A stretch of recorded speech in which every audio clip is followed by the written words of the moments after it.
The Russian Sleep Experiment. Russian researchers in the late 1940s kept 5 people awake for 15 days using an experimental gas-based stimulant. They were kept in a sealed environment to carefully monitor their oxygen intake so the gas didn't kill them, since it was toxic in high concentrations. This was before closed-circuit cameras, so they had only microphones and 5-inch thick glass porthole-sized windows into the chamber to monitor them. The chamber was stocked with books, cots to sleep on but no bedding, running water and toilet, and enough dried food to last all 5 for over a month. The test subjects were political prisoners deemed enemies of the state during World War II. Everything was fine for the first 5 days.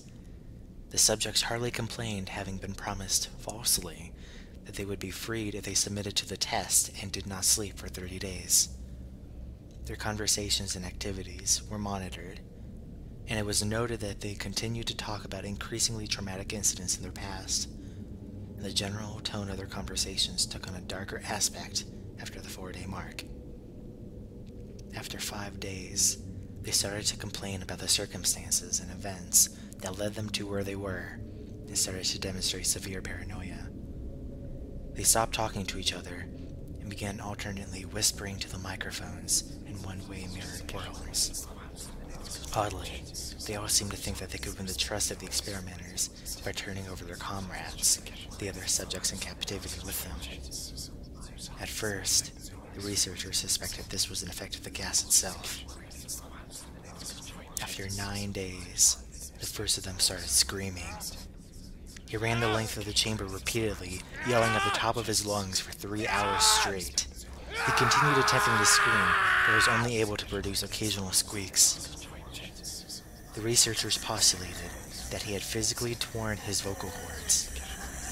The most surprising thing about this behavior is how the other captives reacted to it, or rather didn't react to it. They continued whispering to the microphones until the second of the captives started to scream. The 2 non-screaming captives took the books apart, smeared page after page with their own feces, and pasted them calmly over the glass portholes. The screaming promptly stopped. So did the whispering to the microphones. 3 more days passed. The researchers checked their microphones hourly to make sure they were working, since they thought it impossible that no sound could be coming with 5 people inside. The oxygen consumption of the chamber indicated that all 5 must still be alive. In fact, it was the amount of oxygen 5 people would consume at a very heavy level of strenuous exercise. On the morning of the 14th day, the researchers did something they said they would not do to get a reaction from the captives. They used the intercom inside the chamber, hoping to provoke any response from the captives they were afraid were either dead or vegetables. They announced, "We are opening the chamber to test the microphones. Step away from the door and lie flat on the floor, or you will be shot. Compliance will earn one of you your immediate freedom." To their surprise, they heard a single phrase in a calm voice response. "We no longer want to be freed." Debate broke out among the researchers and the military forces funding the research. Unable to provoke any more response using the intercom, it was finally decided to open the chamber at midnight on the 15th day. The chamber was flushed of the stimulant gas and filled with fresh air, and immediately voices from the microphones began to object. 3 different voices began begging, as if pleading for the life of loved ones to turn the gas back on. The chamber was opened, and soldiers sent in to retrieve the test subjects. They began to scream louder than ever, and so did the soldiers when they saw what was inside. 4 of the 5 subjects were still alive, although no one could rightly call the state that any of them in life. The food rations past day 5 had not been so much as touched. There were chunks of meat from the dead test subject's thighs and chest, stuffed into the drain in the center of the chamber, blocking the drain and allowing 4 inches of water to accumulate on the floor. Precisely how much of the water in the floor was actually blood was never determined. All 4 surviving test subjects also had large portions of muscle and skin torn away from their bodies. The destruction of flesh and exposed bone on their fingertips indicated that the wounds were inflicted by hand, not with teeth, as the researchers initially thought. Closer examination of the position and angles of the wounds indicated that most, if not all of them, were self-inflicted.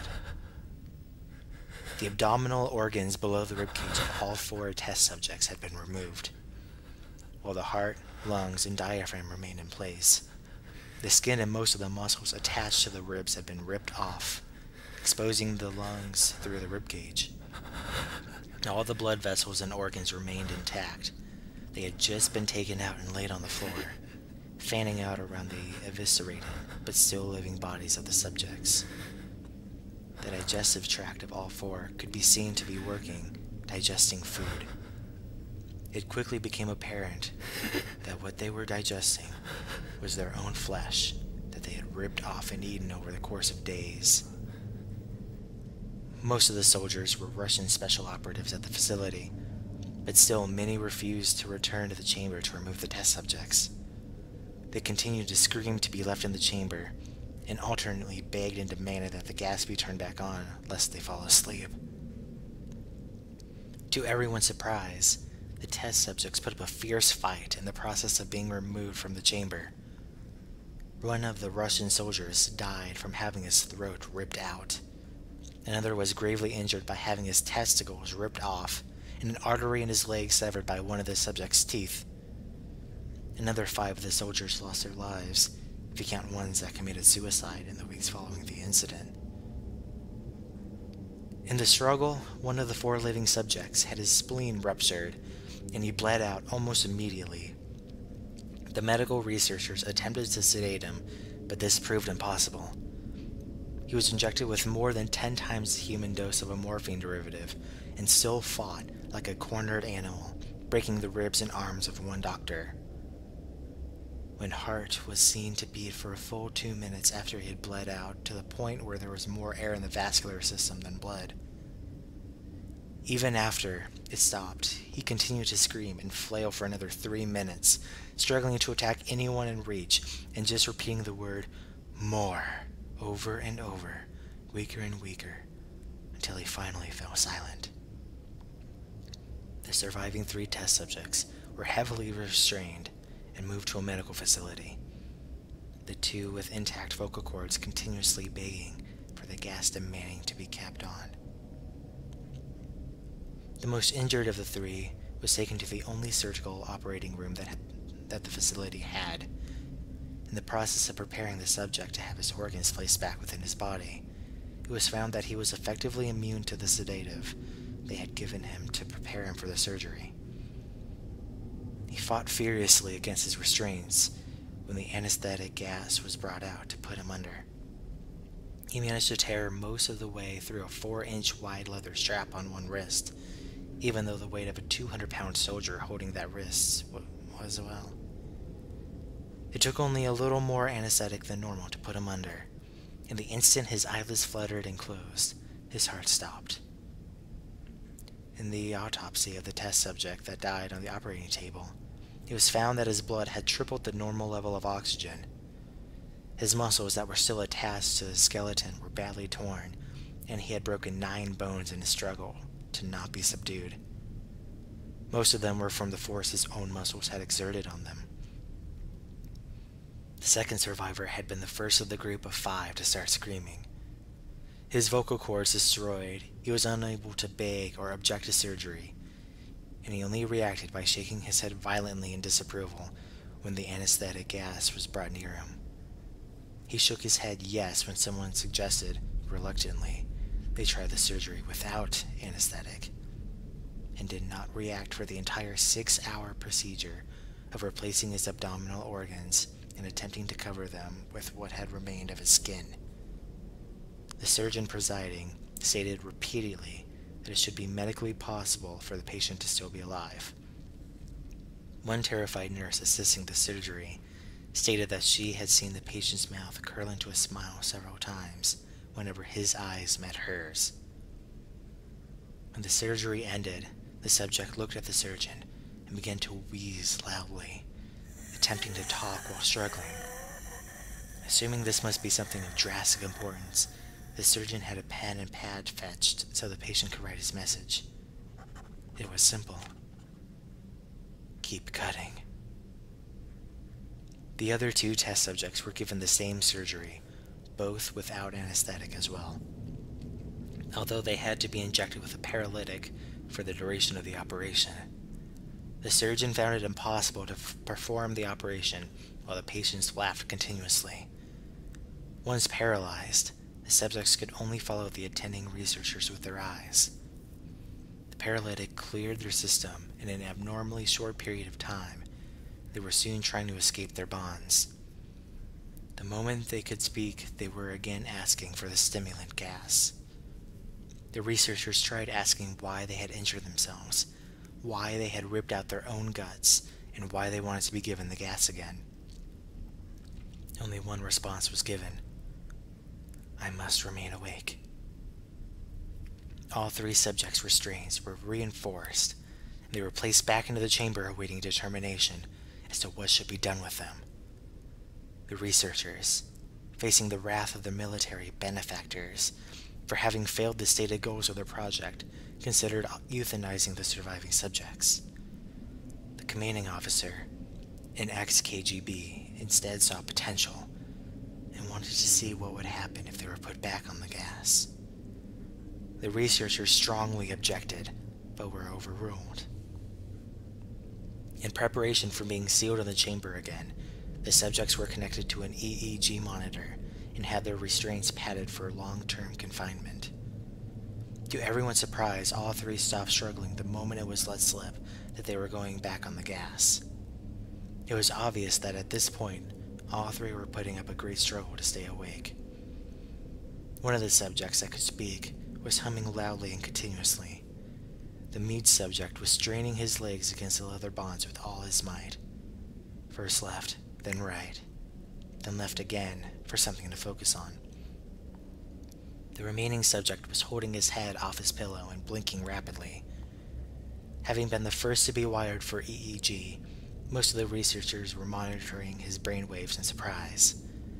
They were normal most of the time, but sometimes flatlined inexplicably. It looked as if he were repeatedly suffering brain damage before returning to normal.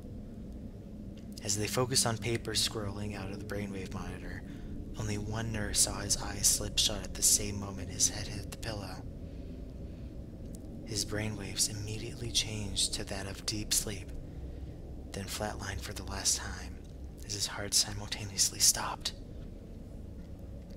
The only remaining subject that could speak started screaming to be sealed in now. His brainwaves showed the same flatlines as one who had just died from falling asleep. The commander gave the order to seal the chamber with both subjects inside, as well as 3 researchers. One of the named 3 immediately drew his gun and shot the commander point blank between the eyes, then turned the gun on the mute subject and blew his brains out as well. He pointed his gun at the remaining subject, still restrained to a bed, as the remaining members of the medical and research team fled the room. I won't be locked in here with these things. Not with you, he screamed at the man strapped to the table. What are you? He demanded. I must know. The subject smiled. Have you forgotten so easily? The subject asked. We are you. We are the madness that lurks within you all, begging to be free at every moment in your deepest animal mind. We are what you hide from in your beds every night. We are what you sedate into silence and paralysis when you go to the nocturnal haven where we cannot tread. The researcher paused. Then he aimed at the subject's heart and fired. The EEG flatlined as the subject weakly choked out. So, nearly free.